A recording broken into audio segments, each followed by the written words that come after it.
اکبر کریموف و رستم محمدعلیف آوازخوان‌های جوان و نابینا در این شب‌نشینی با شوق و شور از استقبال هواداران به هیجان آمدند. شب ایجادی در طربخانه اتنو در دوشنبه برگزار شد. راستیگه باور نداشتیم که قدر آدم میآید. ما اول ساعت 7 شروع کردن بودیم، در زال آدم نبود. حتی رستم یک کمی به پانیک دچار شد که یک از بسیار چی میگن переживать کردن، حتی خود یک حالتش کمی وزنی شد. لیکن این حالتی که حاضر شد، این غیر باور هم من، هم رستم، هم عبدالرحیم و هم کسی که در این تیم بود، این حالتی که حاضر شد آدم زیاد شد، عموما غیر باور بود. هنرمندان میگویند این شام را بیش از 20 سال انتظاری کشیدند و برای آن سخت آمادگی گرفتند. زنده و بدون فنگرام سرودند. ما از سال 2004 از وقتی صنف یک بودیم با رستم، ما فقط درباره هنر موسیقی صحبت میکردیم. شبها ما در اینترنت خواندگیم. شبها همه همسینفونمون را خواب میبرد. ما فقط درباره سرودهای نو صحبت میکردیم. اون وقت گروهی جمان کانکشن بود، اون وقت همین گروه ها بود.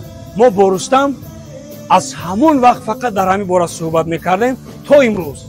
لیبل نبود، اساسا لیبل نبود و ما با دوستانمون، با اکای مهربان ملیکوف، با اکای امید اشرفبیکوف لیبل ساختیم که نام دارد لبلبو موزیک و در پیش شما را انتظارم پادکست ها، سرودهای افترز که البوم ها و دیگر چیز همه میشود. هرچند این برنامه کنسرتی نخستین آنهاست، ولی اکبر کریموف طی 15 سال شروع از آزمون‌های منطقوی تا به سطح بین المللی شرکت ورزیده است. در ترکیه و قزاقستان و آذربایجان و فستیوال‌های کره جنوبی و آمریکا هم. ولی بعضی سرودهای بودن که ما اونجا نخوندیم برای اینکه کمی حالتی دیپرسیوی افسردگی داشتن و باز معناگرایی بودن. ما خواستیم که مردم خرسند باشند و از غمهای خود فراموش کنند. بله.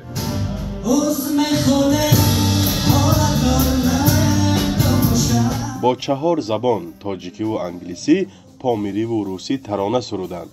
ملکه خویش را در سراییدن سرودهای منطقه‌های گوناگون تاجیکستان نشان دادند و ستایش شنیدند. گفتنی هستم یک چیز که دوام دیان و با پیش روند، برای اون که موسیقی از اوناست و اونا از موسیقی هستند. تنها پیشروی و ما از طرف خود یک تصمیم گرفتیم که این دو جوان رو با این دو جوان ما خیلی هم زیاد یاری میدیم که انشاءالله با وقتهای نزدیک به صحنه کلان برایم، برای اون که این آرزوی آنهاست، برای اون که این دو نفر زیب صحنه کلان رو دارند. ما خوشبختانه در تاجیکستان بسیار هنرمندان داریم که هم نوازنده هم سراینده هستند. صداهای خوب دارند، مهارت خوب دارند. من میخوام که شنوندگان چنین استعدادها رو باید دستگیری کنند و تنها کوشش کرده صدای زنده رو شنوند.